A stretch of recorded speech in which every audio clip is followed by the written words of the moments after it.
का धन्यवाद अच्छी सुबह के लिए कि हम सबको परमेश्वर ने यहाँ इकट्ठा किया कि हम परमेश्वर के उपस्थिति में रह के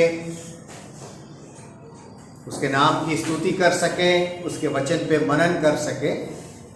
आज का वचन आपके साथ बांटना चाहूँगा। आज का वचन है कि हम हर कोई व्यक्ति अपनी ज़रूरतों को पूरा करना चाहता है। हर एक व्यक्ति अपनी ज़रूरतों को पूरा करने के लिए कुछ ना कुछ करता है, लेकिन कभी कभी हमारी ज़रूरतें पूरी हो जाती हैं और कभी कभी नहीं हो पाती। लेकिन बाइबल क्या बताती है ज़रूरतों के पूर्ति के बारे में। मेरी और आपकी हर किसी की ज़रूरतें हैं जो रोज़मर्रा की हो सकती हैं। उनको पूरा करने के लिए हम एक शब्द का इस्तेमाल करते हैं कि परमेश्वर आशीष देता है। लेकिन बहुत से लोग डिपेंड हो जाते हैं आशीष के ऊपर कि आशीष परमेश्वर देगा, आशीष परमेश्वर देगा, आशीष परमेश्वर देगा। ये बात हकीकत में है कि आशीष परमेश्वर की ओर से ही आती है, लेकिन आशीष परमेश्वर कैसे कैसे देता है। अब मैं मान लीजिए मैं सिर्फ ये कहता रहा हूं कि परमेश्वर मुझे आशीष दे, परमेश्वर मुझे आशीष दे, और मैं कुछ ना करूं, बैठा रहूं कि मुझे तो परमेश्वर आशीष देगा तब मेरा घर चलेगा, परमेश्वर मुझे आशीष देगा जब मैं खाना खाऊंगा, जब परमेश्वर मुझे आशीष देगा तभी मैं कपड़े अच्छे पहन पाऊंगा। लेकिन परमेश्वर का आशीष देने का तरीका आज हम सीखेंगे कि परमेश्वर किन किन तरीकों से हमारी जरूरतों को पूरा करता है, या हमारे लिए प्रोविजन करता है, या हमारे लिए मुहैया कराता है।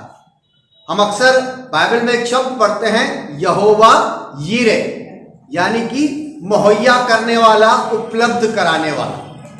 परमेश्वर उपलब्ध कराता है, लेकिन परमेश्वर के उपलब्ध कराने के जो तरीके हैं उनके बारे में जानेंगे। आज 4 ऐसे तरीके आपको मैं बताऊंगा। मैं एक पास्टर को सुन रहा था, उन्होंने बड़े अच्छे तरीके से सिखाया कि परमेश्वर किस तरीके से हमारी जरूरतों को पूरा करता है, और मुझे सुन के उससे बहुत आशीष मिली। तो मैंने चाहा कि क्यों ना इस वचन को अपनी कलीसिया के लोगों के साथ भी बांटूं कि वो आशीषित हो। यहां पर आज जो मैं आपको बताने जा रहा हूं वो 4 तरीके हैं जिससे परमेश्वर हमारी जरूरतों को पूरा करता है, या हमारे लिए प्रोविजन करता है, या कोई भी जो हमारी जरूरत है वो पूरा करता है। 4 तरीके हैं और चारों तरीकों का मतलब आपको समझना पड़ेगा। आप ये मत सोचिएगा कि परमेश्वर का काम आशीष देने का है और हमारा काम कुछ नहीं है। लेकिन परमेश्वर का काम जब आशीष देने का है तो उसके तरीके उसके अपने हैं। कभी कभी हम ये सोचते हैं कि ये तरीके से क्यों ऐसा हो रहा है, लेकिन परमेश्वर का तरीका जो है बाइबल के अंदर बड़ा स्पेसिफिकली, बड़ा क्लियरली हमको बताया गया है कि परमेश्वर कैसे आशीष देता है। चलिए जानते हैं कि वो क्या 4 तरीके हैं, किस तरीके से परमेश्वर हमें आशीष देता है। जो सबसे पहला तरीका है कि वो लोगों के द्वारा, दूसरे लोगों के द्वारा हमको आशीषित करता है। ज्यादातर लोगों का यही मानना होता है कि परमेश्वर दूसरे के द्वारा हमें आशीष दिलाएगा, लेकिन ये एक तरीका है जिससे परमेश्वर हमें आशीषित करता है या हमारी जरूरतों को पूरा करता है। जरूरतों की बात करूंगा मैं आज, ठीक है ना। जरूरत हम सबकी होती है। बेसिक नीड्स क्या है हमारी? खाना, पीना और कपड़ा, बेसिक नीड्स है। और बेसिक नीड्स के लिए हमको परमेश्वर ऐसे लोग भी उपलब्ध करा देता है जो हमारे जीवन में आते हैं और हमारी बेसिक नीड्स को पूरा करते हैं या हमारी जरूरतों को पूरा करते हैं। बाइबल के अंदर एक व्यक्ति का जिक्र है जिसका नाम है यूसुफ। यूसुफ की जो कहानी है हम पढ़ते हैं उत्पत्ति की किताब के अंदर। अगर आप उत्पत्ति की किताब में उसका 45वां अध्याय पढ़ेंगे तो वहां पर यूसुफ की कहानी मिलती है आप। और यूसुफ एक ऐसा व्यक्ति था जिसने अपने परिवार का पालन पोषण किया। तो यूसुफ को वहां पर नियुक्त किया गया किसी कार्य के लिए, परमेश्वर के द्वारा उसको वहां पर नियुक्त किया गया किसी के लिए। और जब अकाल पड़ता है तो उसके भाई लोग, उनको पता चलता है कि मिस्र देश के अंदर खाना है, वहां पर खाना बिकता है, वहां पर खाना खाया जाता है, वहां पर लोगों के पास खाने की आपूर्ति है।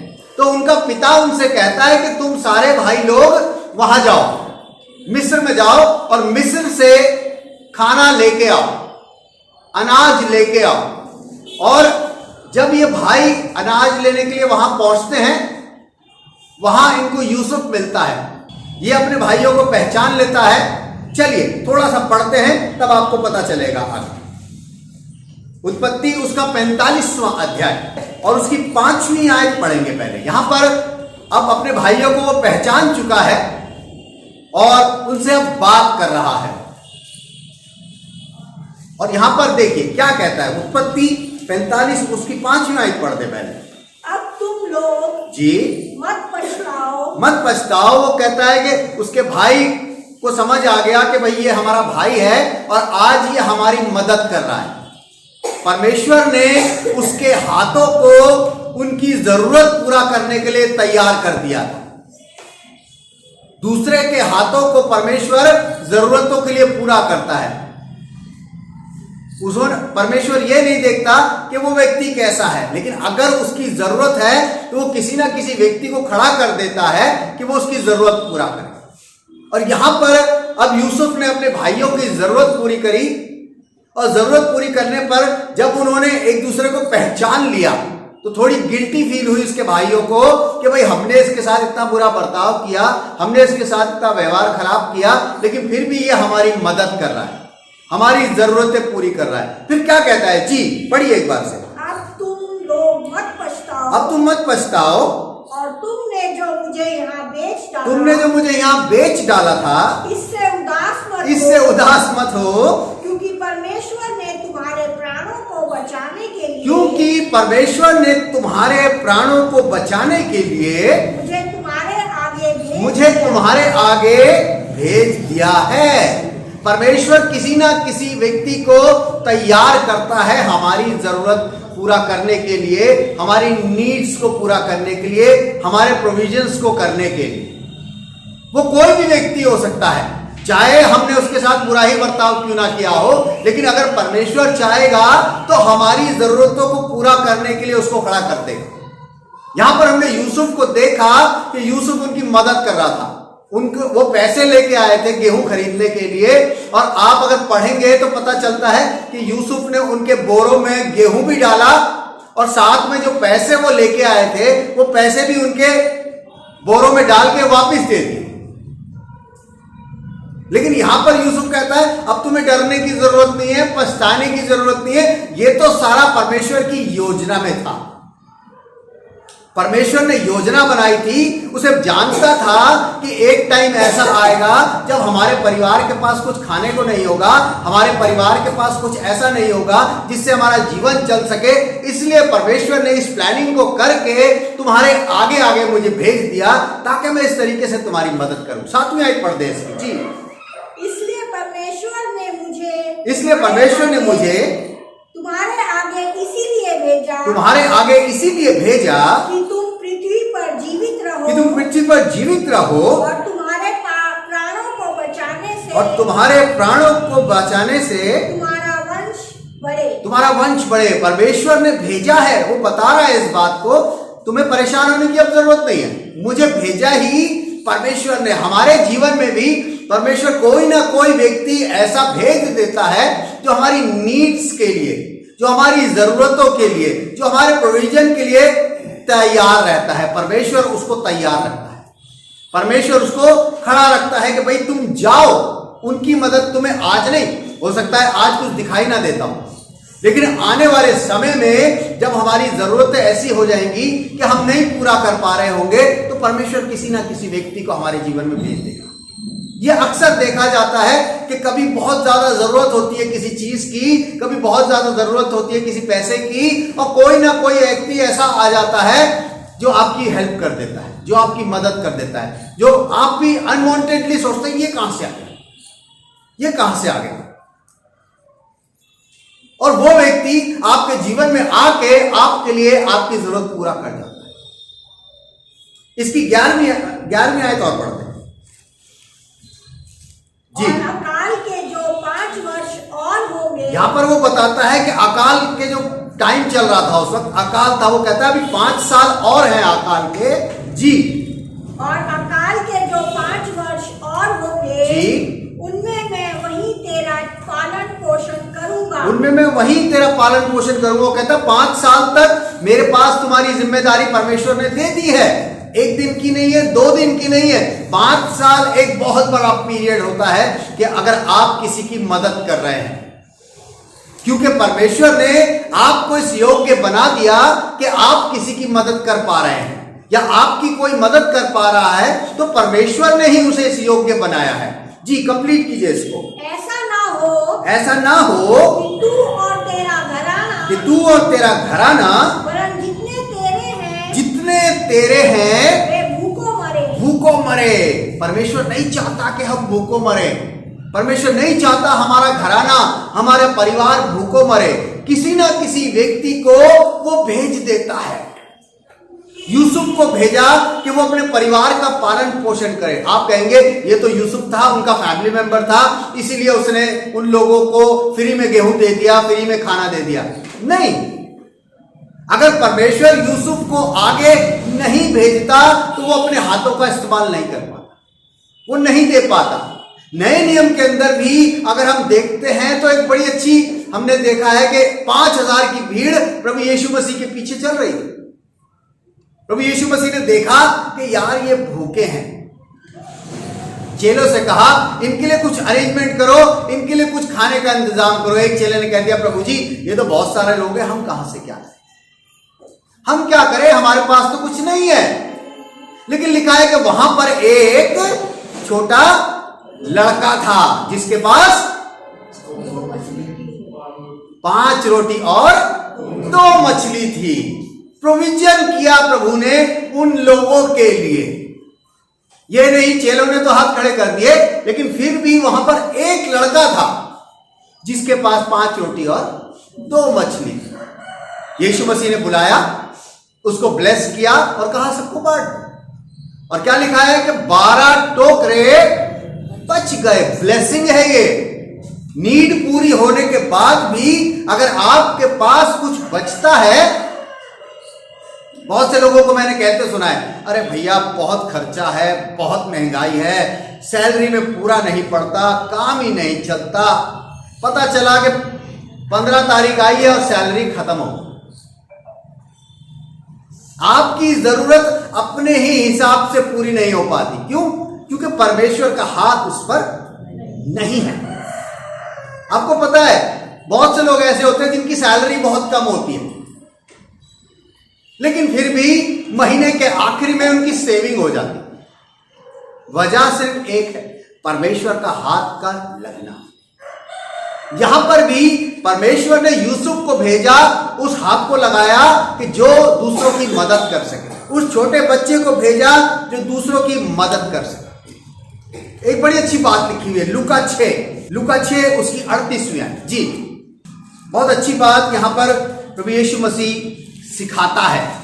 सीखने वाली बात है मेरे और आपके लिए जी।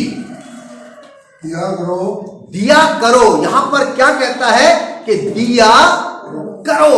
अक्सर बात प्रीच की जाती है देने के लिए, चर्च में प्रीच किया जाता है दो दो दो दो। लोग सोचते हैं कि देना जो है वो सही नहीं है, लेकिन बाइबल सिखाती है दिया करो। किसी के लिए अपने हाथों को खोलो, किसी के लिए अपनी मदद करो। अगर 10 रुपए की किसी की मदद कर सकते हैं, आप 10 रुपए की कीजिए। किसी की 100 की कर सकते हैं, 100 की कीजिए। किसी की 1000 की कर सकते हैं, 1000 की कीजिए। परमेश्वर आपको इस योग्य बनाता है। क्या कहता है कि दिया करो तो तुम्हें भी दिया जाएगा, तो तुम्हें भी दिया जाएगा। वो इसलिए कहता है कि अगर आप किसी की नीड पूरी करेंगे तो आपकी नीड में परमेश्वर खड़ा है, आपके लिए प्रोवाइड करेगा, आपके लिए किसी ना किसी ऐसे व्यक्ति को खड़ा कर देगा जो जिस वक्त आपको जरूरत होगी वो आपको होगा। क्या लिखा हुआ है जी, कंप्लीट कीजिए इसको। दिया करो तो तुम्हें भी दिया जाएगा। जी आगे।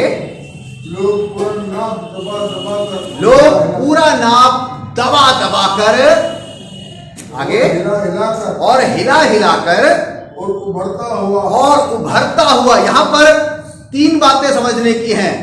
लिखा हुआ है कि लोग, दूसरे लोग, पहले कहता है दिया करो, अपने आप को प्रिपेयर करो उस चीज के लिए कि परमेश्वर तुमको इस योग्य समझे कि लोग तुम्हारी मदद करें। फिर कहता है कि लोग पूरा नाप, यानी कि आधा अधूरा नहीं मिलेगा, जितनी आपकी नीड है वो पूरा करें। कहता है कि पूरा नाप दबा दबा कर और हिला हिला कर। जानते हैं दबा दबा कर और हिला हिला कर का क्या मतलब है? यहां पर आप कभी गेहूं लेने जाएंगे ना, तो गेहूं को हिलाया जाता है, पहले भरा गया, जब आप देखेंगे जो उसका भरने का नाप है वो ऊपर तक लबालब हो गया, लेकिन जब उसको हल्का सा मूव करेंगे, हिलाएंगे तो नीचे हो जाता है, फिर उसको दोबारा भरा जाता है। कहता है हिला हिलाकर दबा दबा कर, यानी कि पूरा, आधा अधूरा नहीं। कहता है हिला हिलाकर दबा दबाकर और उभरता हुआ, यानी कि बराबर करके नहीं, यानी कि आपकी नीड्स के अकॉर्डिंग और आपकी नीड से ज्यादा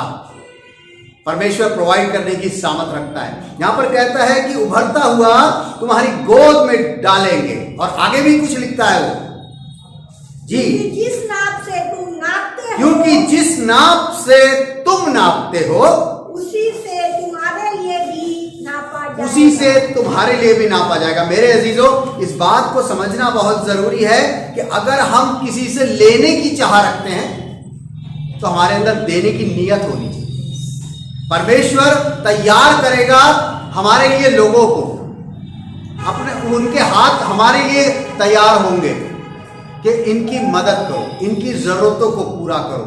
यह पहला तरीका था कि परमेश्वर हमारी जरूरतों को दूसरों के द्वारा, दूसरे लोगों के द्वारा पूरा करता है। चलिए दूसरी चीज देखेंगे जिसको अक्सर हम जहन में बिठा के रखते हैं।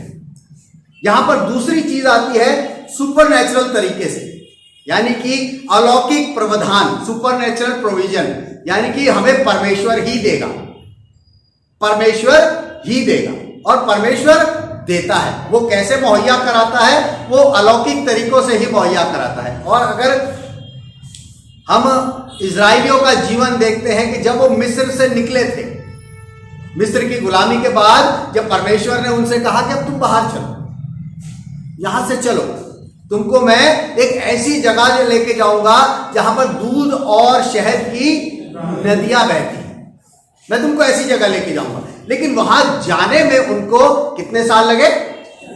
40 साल। बहुत लंबा पीरियड होता है 40 साल। और 40 साल वो कहीं खेती नहीं कर पा रहे थे। क्यों? क्योंकि सफर जो था वो जंगल का था, पहाड़ों का था, उबड़ खाबड़ था, वो कहीं रुकने वाली जगह नहीं थी उनकी, वो चलने का सफर था। कुछ दिन चलते थे फिर रुक जाते थे, कुछ दिन चलते थे फिर रुक जाते थे। मिस्र से वो कुछ खाना लेके आए थे अपने साथ, लेकिन बहुत दिन नहीं चला होगा वो खाना, मैं समझता। अब 40 साल कैसे बिताए? भूखे प्यासे तो बिताए नहीं होंगे, खाने की जरूरत होगी, खाना भी खाया होगा, पानी की जरूरत होगी, पानी भी पिया होगा। 40 साल तक कोई एक ही सूट पहन सकता है? लेडीज, कोई लेडी एक ही सूट पहन सकती है या एक ही साड़ी? नहीं पहन सकती ना, असंभव है। लेकिन यहां पर बाइबल के अंदर आपको बताना चाहूंगा, अगर आप निर्गमन की पुस्तक उसका 16वां अध्याय,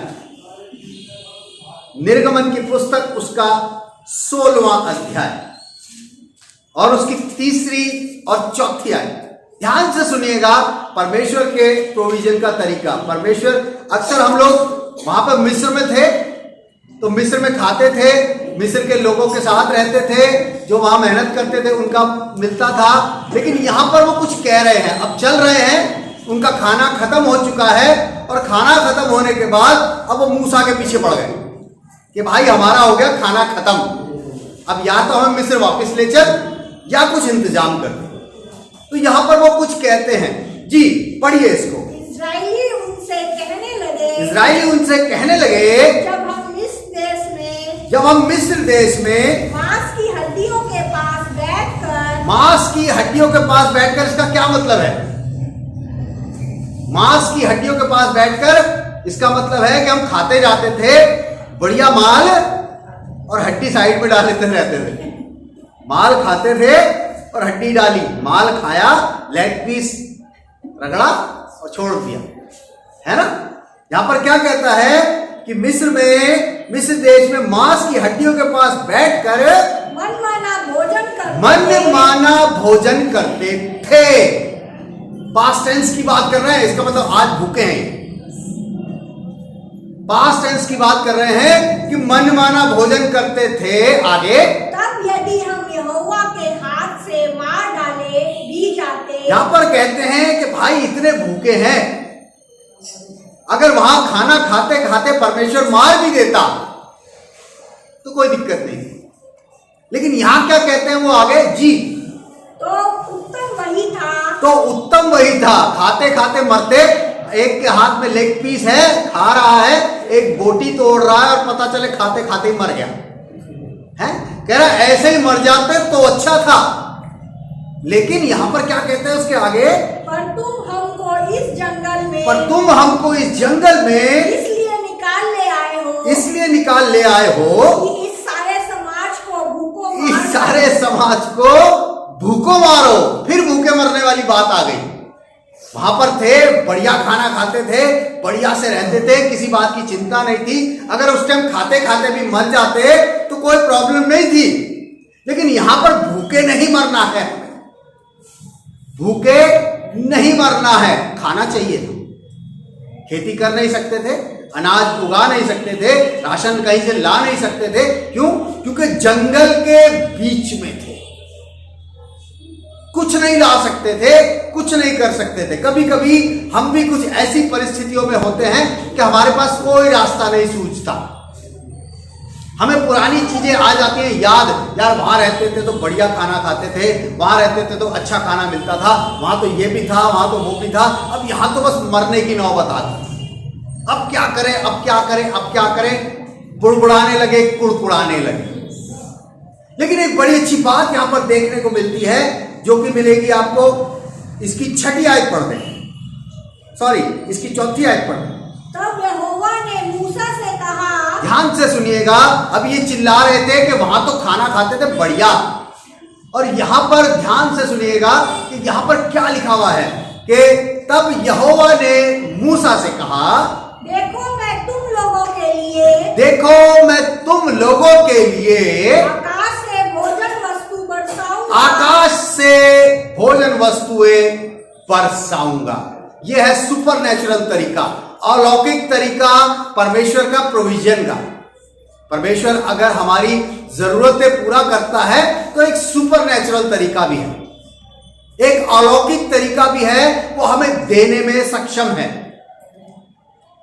पहला तरीका हमने देखा कि वो दूसरे लोगों को इस्तेमाल करता है कि वो हमारी जरूरतें पूरी। दूसरा तरीका है कि वो खुद सुपर नेचुरल तरीके से, जब कोई आस नहीं होती, जब कुछ हमें सूझता नहीं है, जब हमारे पास कोई रास्ता नहीं होता, तो वो खुद कहता है कि मैं तुम्हें आकाश से खाना दूंगा। जी कंप्लीट कीजिए इसको। तब यहोवा ने मूसा से कहा, जी देखो मैं तुम लोगों के लिए, जी हाँ, आकाश से भोजन वस्तु बरसाऊंगा, आकाश से भोजन वस्तु बरसाऊंगा, और ये लोग प्रतिदिन बाहर जाकर जी प्रतिदिन का भोजन इकट्ठा करेंगे। ऐसा नहीं है कि इकट्ठा दे दिया उसने, महीने भर का जमा कर लो फिर नहीं दूंगा। कहता है डेली दूंगा, फ्रेश दूंगा। हम दुकान पे जाते हैं ना, ब्रेड देखते हैं, ब्रेड पे हम सबसे पहले क्या देखते हैं? डेट देखते हैं, है ना, कि भैया कब तक खाने के योग्य है। दूध की थैली पे देखते हैं कब तक डेट है, इस पे ताजी है कि पुरानी है। पुरानी होती है तो हम छोड़ देते हैं, नहीं लेते। यहां पर परमेश्वर कहता है बिल्कुल फ्रेश खाना दूंगा, रोज का रोज दूंगा। कल परसों के लिए जमा कर लो या 1 महीने का राशन डाल लो। नहीं, हम अपने घरों में महीने भर का राशन डाल लेते हैं ना। सैलरी मिलती है, लाओ पैसे दो, राशन लाना है, राशन लाके घर में डाल दिया। लेकिन यहां परमेश्वर कहता है उसका तरीका बिल्कुल डिफरेंट है। वो कहता है कि मैं तुम्हें रोज खाना दूंगा और तुम बाहर जाके रोज लेके आओगे उसको। खाना कौन सा था जो बाहर से मिल रहा था? किसी को पता है? मन्ना, है ना। मन्ना एक तरीके का ऐसा फूड था जो सफेद रंग का होता था, पाले की तरह होता था, आसमान से गिरता था और उसकी रोटी बनाई जाती थी। रोटी की भूख होती है ना, हम रोटी खाना चाहते हैं, चावल खाना चाहते हैं, स्नैक्स तो हम बहुत कम खाते हैं, पिज्जा कम खाते हैं, लेकिन हमें अपनी भूख मिटाने के लिए रोटी चाहिए। परमेश्वर को पता था कि ये लोग क्या खाएंगे, लेकिन उसका जो खाना था ऐसा नहीं था कि उसने प्रसाद दिया, खा लो, खत्म कहानी। नहीं, सुपर नेचुरल फूड था, पौष्टिक फूड। ऐसा नहीं था कि आदमी ने खाया और यार अभी भी भूखा हो। जहां पर उसने उनको खाना दिया। अब खाने की बात आ जाती है तो पानी भी जरूरी था। अब पानी कहां से आया? जंगल में पानी भी नहीं था। लोग चिल्लाने लगे, पानी नहीं है, पानी नहीं है, पानी नहीं है। पानी की बात हम कर रहे थे। पानी का आपको पता होगा, जब इजराइलियों को प्यास लगी तो एक जगह पहुंचे, वहां पानी मिल रहा था उनको, लेकिन वो पानी कैसा था? खारा पानी। और एक जगह पहुंचे थे, वहां पानी नहीं था, प्यासे मर रहे थे, चिल्ला रहे थे मूसा के ऊपर। परमेश्वर ने मूसा से कहा, एक काम कर, अपनी लाठी ले और इस चट्टान पे मार। वहां से क्या निकलेगा? वहां से निकलेगा पानी। सुपर नेचुरल तरीका है पानी का। सोर्स कौन है? परमेश्वर है। सूखी चट्टान से वो पानी निकाल सकता है, आसमान से वो रोटी बरसा सकता है। जरूरतें हैं हमारी डेली की, खाना, पानी, और अब बारी आती है कपड़ों, है ना। कपड़ों की बारी आती है। अब 40 साल में भाई कितने जोड़े होंगे उनके पास? आप क्या सोचते हैं? किसी के पास 5 होंगे, किसी के पास 6 होंगे, किसी के बाद 10 होंगे, लेकिन 40 साल तक उतने जोड़े मैं नहीं समझता। बड़े भी हो रहे होंगे, छोटे भी हो रहे होंगे कपड़े, लेकिन यहां पर कपड़ों का भी सुपर नेचुरल प्रोविजन है। आपको पता है, कपड़ों का भी एक अलौकिक वो है। चलिए देखते हैं कहां पर है। व्यवस्था विवरण उसका 8वां अध्याय और उसकी 4थी आयत।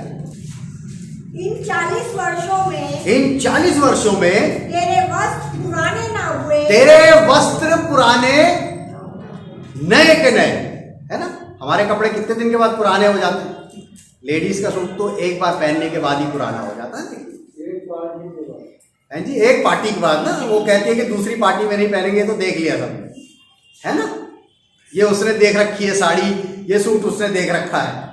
जेंट्स के साथ ऐसा नहीं, तो बेचारे पहन लेते हैं, है ना? एक ही सूट कई सालों तक पहनते। कई लोगों के पास तो अपनी शादी का सूट होता है, संभाल के रखते हैं। अक्सर पार्टियों में वही देखा जाता है, शादी का सूट है ना भैया आपका। हाँ जी, लगता है सिस्टर की साड़ी नहीं है। हाँ, सिस्टर की साड़ी हर टाइम नहीं आती। लेकिन यहां पर क्या कहता है कि इन 40 वर्षों में तेरे वस्त्र पुराने ना हुए, तेरे वस्त्र पुराने ना हुए, और तेरे तन से भी नहीं गिरे का मतलब फटे नहीं है, फटे नहीं है, पुराने भी नहीं हुए। कमाल की बात है ना। एक आदमी धूल मिट्टी जंगल में घूम रहा है, नए कपड़े पहन के घूम रहा है, ये भी कमाल की बात है। ये परमेश्वर का तरीका है प्रोविजन का, ये परमेश्वर का तरीका है मुहैया कराने का। कहता है तेरे कपड़े पुराने नहीं हुए, तेरे बदन से गिरे नहीं आगे, और ना तेरे पांव फूले। और ना तेरे पांव फूले का मतलब, इसका मतलब तेरे जूती खराब नहीं हुई थी, है? जूती फटी नहीं है तेरी। कईयों का पैर बड़ा अच्छा होता है, 6 महीने में जूता फाड़ देते हैं, पता नहीं कैसे चलते हैं। लेकिन यहां पर 40 साल, एक जूते की अपनी लाइफ ही मैक्सिमम टू मैक्सिमम 5 साल या 10 साल हो, लेकिन 40 साल उनके जूते भी नहीं टूटे, कपड़े पुराने नहीं हुए, फटे नहीं। देखिए, खाना आसमान से आ रहा है, पानी चट्टान से आ रहा है, और कपड़े जो पहन के आए तो खराब ही नहीं हो रहे। सुपर नेचुरल प्रोविजन, परमेश्वर हमारी जरूरतों को सुपर नेचुरल तरीके से पूरा करता है। मेरे अजीजों, इस बात को समझना पड़ेगा हमें, हमारी जरूरतें परमेश्वर जब पूरा करता है उसके अपने तरीके हैं। हमारे लॉजिक से वो चीजें पूरी नहीं करता है, उसका पूरा करने का अपना तरीका है। लोगों को बोलता है हमारे लिए कि इनकी जरूरत पूरी करो, खुद भी वो सुपर नेचुरल तरीके से हमारी जरूरतें पूरी करता है। चलिए तीसरी चीज देखते हैं, जो कि है हमारे अपने हाथों के द्वारा। ये वाली बात मेरे को सबसे अच्छी लगी इसमें, पता है आपको, हमारी अपने हाथों के द्वारा परमेश्वर हमारी जरूरतों को कैसे पूरा करता है। कैसे, कोई बताएगा? हमारे अपने हाथों के द्वारा कैसे पूरा करेगा परमेश्वर?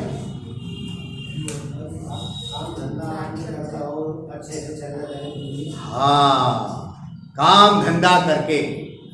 कई लोगों को मैंने सुना है कहते हैं परमेश्वर पूरा करेगा, हम नहीं करते, वो जरूरत पूरी करेगा, अरे हमें नहीं मतलब। लेकिन बाइबल इस बात को बड़ा क्लियरली बताती है कि हमेशा हमें डिपेंड नहीं होना है कि वो मदद कर देगा तो काम हो जाएगा, वो नहीं कर रहा तो चलो परमेश्वर आप ही दे दो, आप दे दो, आप दे दो, आप दे दो, अरे हाथ भी ला लो। लेकिन परमेश्वर, बाइबल हमें बताती है कि हमारे अपने हाथ परमेश्वर ने इसलिए दिए हैं कि हम अपने आप को ब्लेस कर सकें, अपने प्रोविजन को पूरा कर सकें, हमारी जरूरतें हमारे हाथों के द्वारा पूरी हो सके।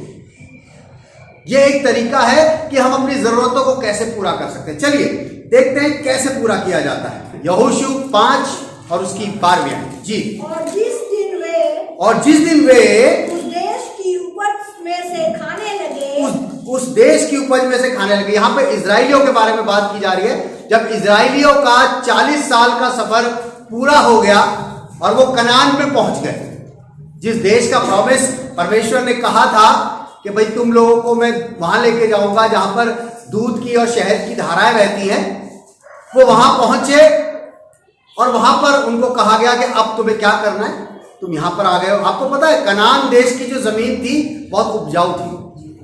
परमेश्वर ने कहा कि अब तुम यहां पर क्या करो, यहां खेती करो, यहां अपने लिए अन्न उपजाओ, और जब तक अन्न उपज नहीं गया, उन्होंने फसल काट नहीं ली, तब तक मन्ना बरसना बंद नहीं हुआ।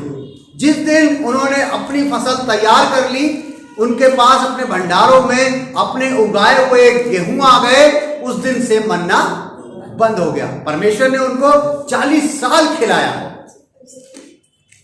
लेकिन परमेश्वर नहीं चाहता था कि हमेशा वो डिपेंड रहे मेरे पे कि प्रभु जी आज मन्ना दे दो, आज नहीं मिला, आज तो दे दो, आज नहीं मिला। नहीं, यहां पर क्या कहता है कि जिस दिन से वो उस देश की उपज खाने लगे, उसी दिन सवेरे को मन्ना बंद हो गया। उसी दिन सवेरे मन्ना बंद हो गया।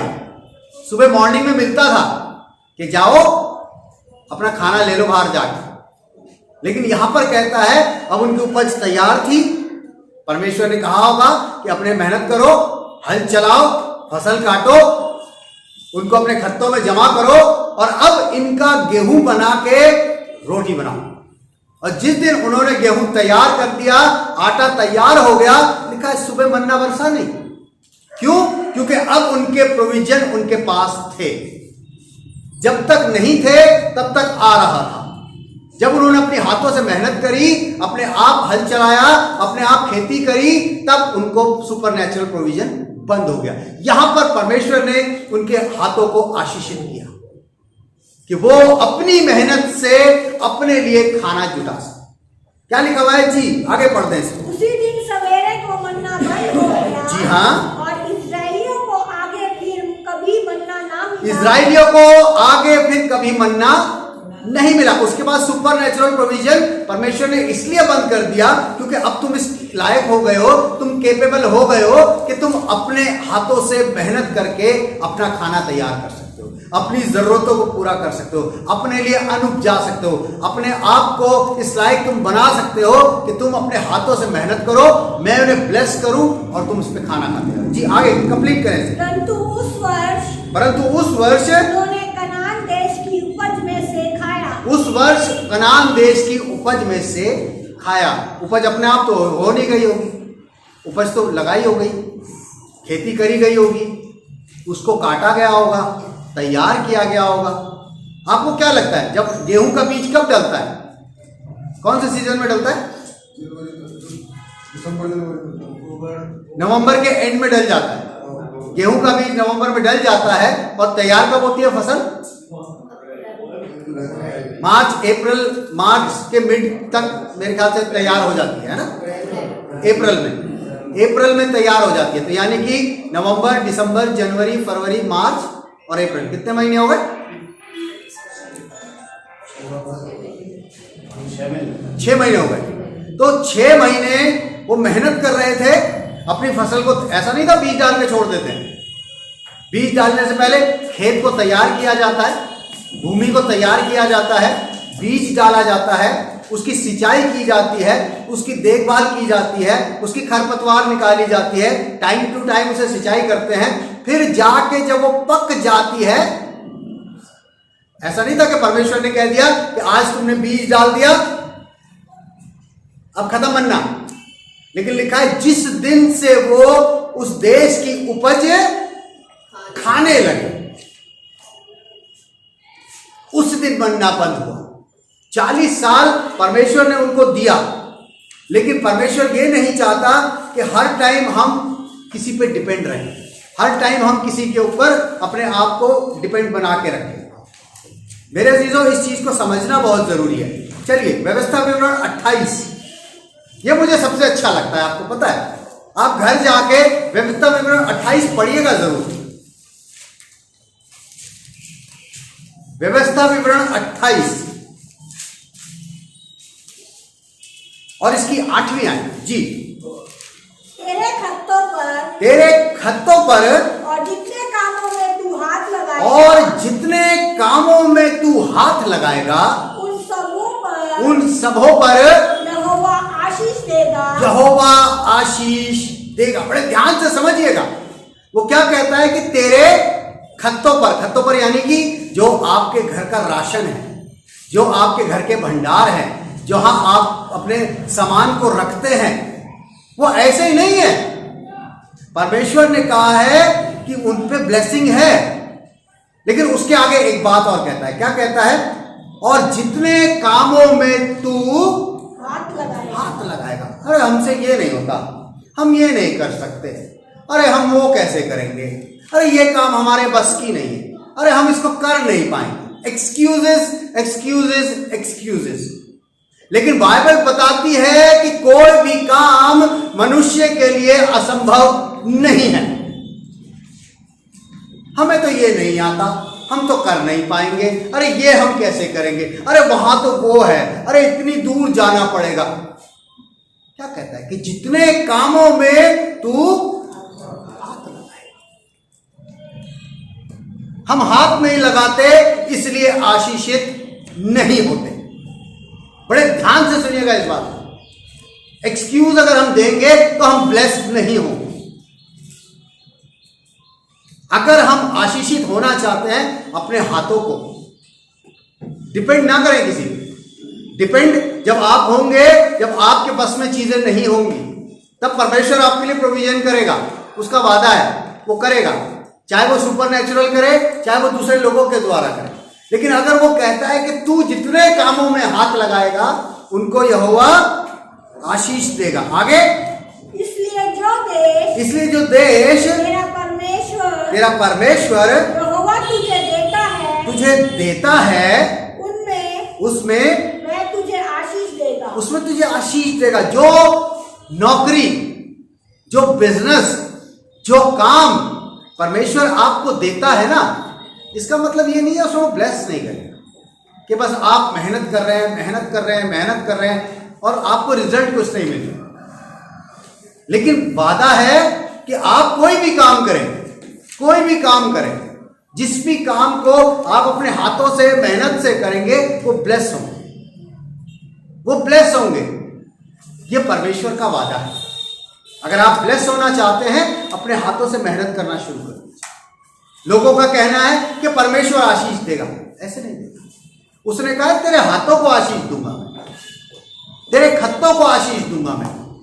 वो बहुत जरूरी है कि परमेश्वर से हम कैसे आशीष को लेते हैं। जी, इसकी 12वीं आयत पढ़ दें। यहोवा तेरे लिए, यहोवा तेरे लिए अपने आकाश रूपी, अपने आकाश रूपी उत्तम भंडार को, उत्तम भंडार को खोल कर कहता है आकाश रूपी उत्तम भंडार। उत्तम का मतलब बेस्ट, बेस्ट, अच्छा नहीं है, बेस्ट है। कहता है बेस्ट चीज मिलने वाली है।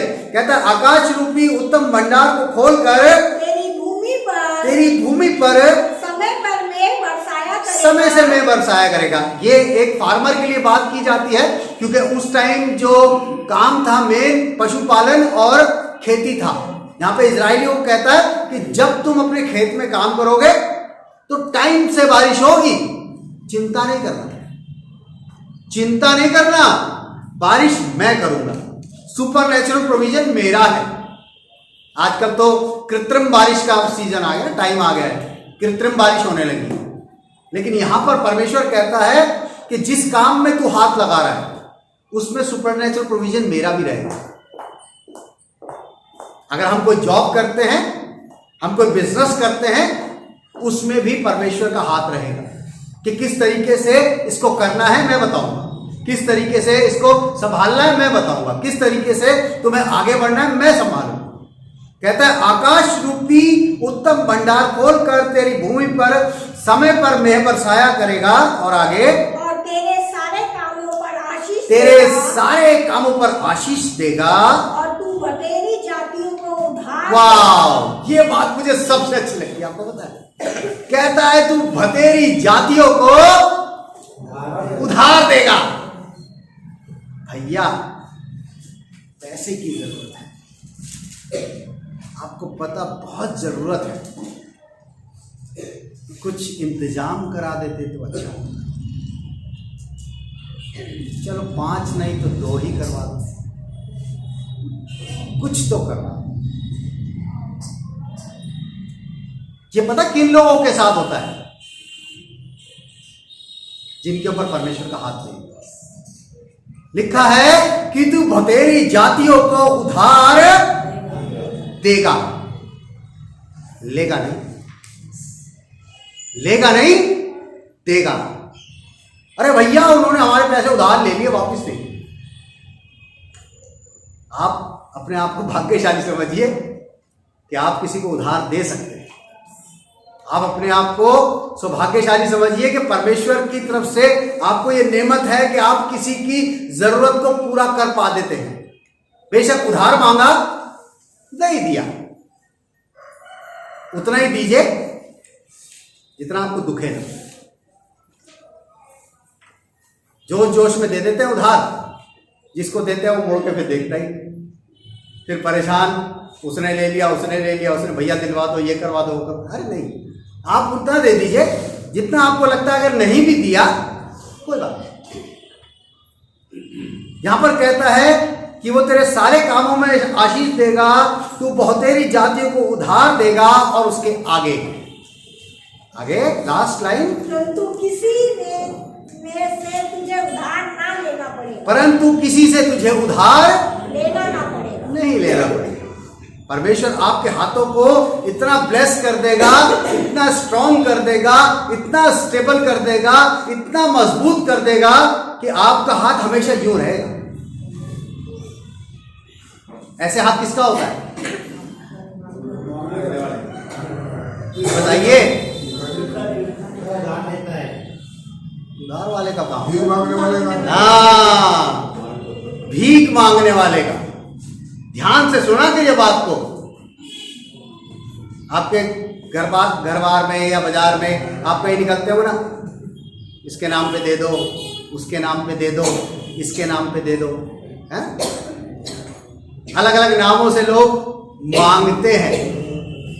लेकिन पहले हमने पढ़ा था दिया करो, और परमेश्वर यहां कहता है कि तेरा हाथ कभी ऐसा होने नहीं दूंगा, मैं यूं ही रखूंगा, देने वाला ही बनाऊंगा, लेने वाला नहीं बनाऊंगा। और जिस दिन आपने इस बात को प्रैक्टिकली समझ लिया अपनी जिंदगी के अंदर, कई लोग कहते हैं अरे हमारे पास तो है ही नहीं, हम कहां से दे दें, है ही नहीं।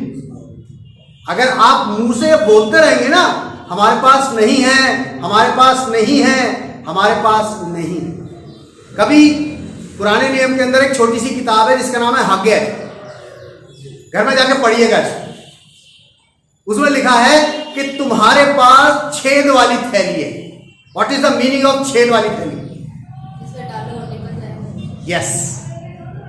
अब मैं पैंट पहने हूं, इसमें 2 जेब है, दोनों बढ़िया सिली हुई है, पता है, छेद नहीं है। अगर छेद होता तो निकल के कब के गिर गए होते। छेद वाली थैली, अगर हमारे पास छेद वाली थैली है तो हम ब्लेस्ड नहीं हैं। परमेश्वर हमारे हाथों को ब्लेस करना चाहता है, हमारे हाथों को मजबूत करना चाहता है, हमारे हाथों को इस लायक बनाना चाहता है कि हम दूसरों की मदद करें, दूसरों की जरूरतें पूरी करने के लिए हम भी सक्षम हो, कि जब हमें जरूरत पड़े तो हमारे लिए भी कोई ना कोई खड़ा हो। हम मांगेंगे नहीं, लेकिन हमारी जरूरत परमेश्वर किसी को भी भेज देगा। वो हमारे मन को जान लेगा यार इसको इस चीज की जरूरत है, चलो भाई तुम जाओ उनसे बात करो, उनकी मदद पूरी करो, किसी को भी भेज देगा। या आप जाइए उनकी मदद करो, उनके मन में आएगा वो आएंगे आपके पास, ये लीजिए हमारे मन में प्रभु ने डाला आपके लिए, सिंपल। और जो ऐसे रहता है ना वो हमेशा ब्लेस रहता है, आपको बता दूं। तो यहां पर अगर आप ब्लेस रहना चाहते हैं तो बिल्कुल ध्यान से रहिएगा कि आपको परमेश्वर हमेशा बढ़ाता जाए, बढ़ाता जाए, बढ़ाता जाए। परमेश्वर कौन है हमारा? यहोवा यीरे। यहोवा कंजूस नहीं लिखा हुआ है, क्या लिखा है? यहोवा यीरे, कंजूस नहीं है। वो दिल खोल के कहता है कि जिसने बिखरा दिया उसकी बढ़ती हो गई, और जिसने यथार्थ से कम दिया उसकी घटती हो गई। यह प्रैक्टिकल है, आप करके देखिएगा। आप जितना भीचेंगे उतना नुकसान, और जितना खुला खर्च करेंगे आपको लगेगा यार खत्म ही नहीं होता, खत्म ही नहीं होता। ये बेसिक चीजें हैं जो बाइबल हमें सिखाती है, मैं नहीं सिखाता, ये बाइबल सिखाती। चलिए आखिरी चीज की तरफ चलते हैं जो सुन के आप हैरान हो जाएंगे। जब मैंने उस चीज को सुना तो मुझे भी बड़ा अचंभा हुआ कि परमेश्वर इस तरीके से भी हमारी जरूरतों को पूरा करता है। और आखिरी जो चीज है वो है कि आपके शत्रुओं के द्वारा, आप कहेंगे शत्रुओं के द्वारा हमारी जरूरत कैसे पूरी हो सकती है? हमारे दुश्मन हमारी जरूरतें कैसे पूरी कर सकते हैं, है ना? वो तो हमारा दुश्मन है, वो तो हमारा दोस्त नहीं है, वो हमारी मदद क्यों करेगा, हमारी जरूरत पूरी करने क्यों आएगा? लेकिन परमेश्वर ने ऐसा प्रोविजन ठहरा रखा है, परमेश्वर ने ऐसा प्रोविजन ठहरा रखा है कि आपकी जरूरतें पूरी कौन करेगा। नीति वचन 13 और उसकी 22वीं जी, भला मनुष्य लिखा है भला मनुष्य अपने नाती पोतों के लिए, अपने नाती पोतों के लिए संपत्ति छोड़ जाता है। कोई भी एक अच्छा व्यक्ति है, अगर उसकी मौत होती है, उसकी प्रॉपर्टी जो है वो उसके अपने बच्चों के या नाती पोतों के काम आती है। लेकिन आगे सुनिए क्या लिखा हुआ है, परंतु पापी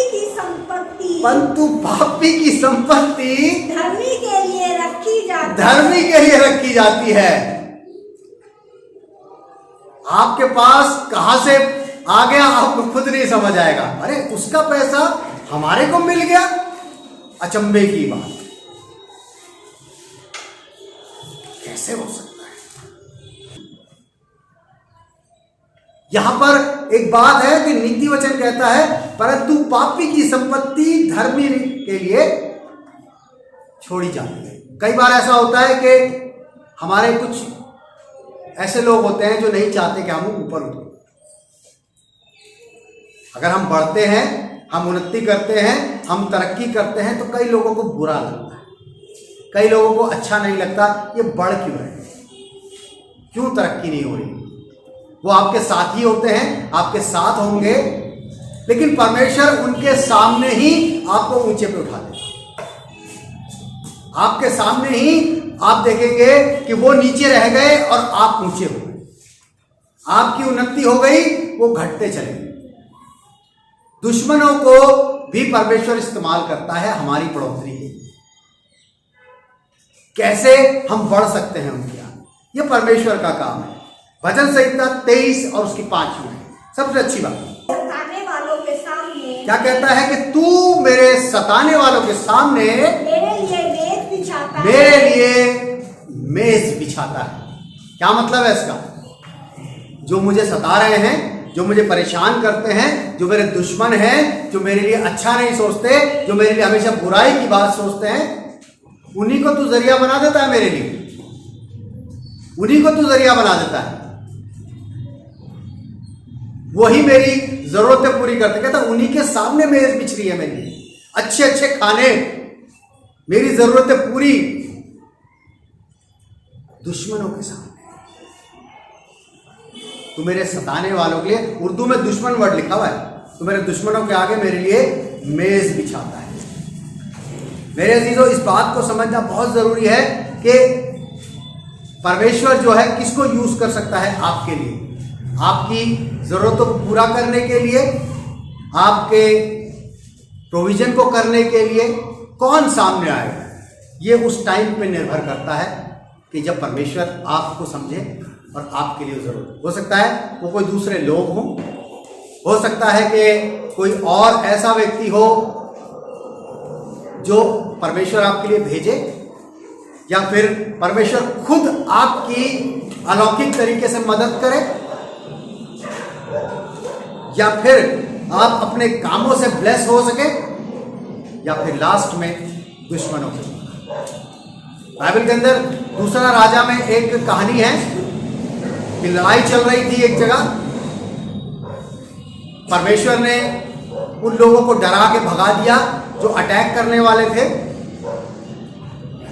सब भाग गए डर के मारे।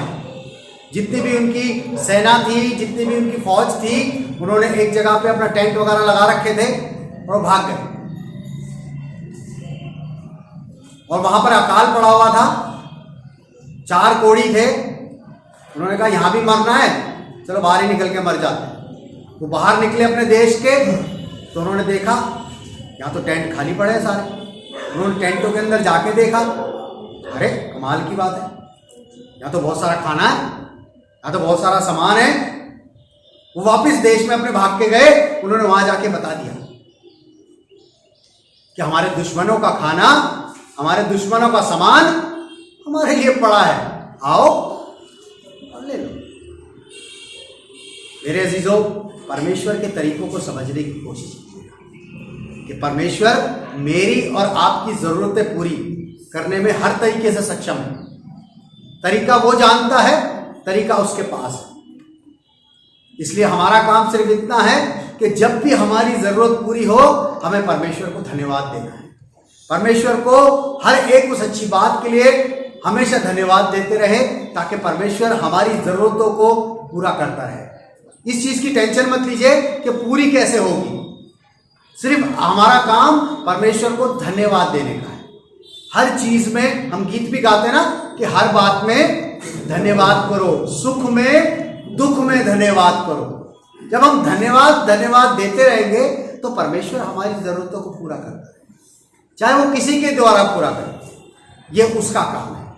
आइए प्रार्थना धन्यवाद करते हैं प्रभु जी, इन बातों के लिए जो आज आपने हमें वचन के द्वारा सिखाई। हाँ प्रभु जी, धन्यवाद उस बात के लिए कि आप लोगों को तैयार करते हैं कि वो हमारी मदद करें।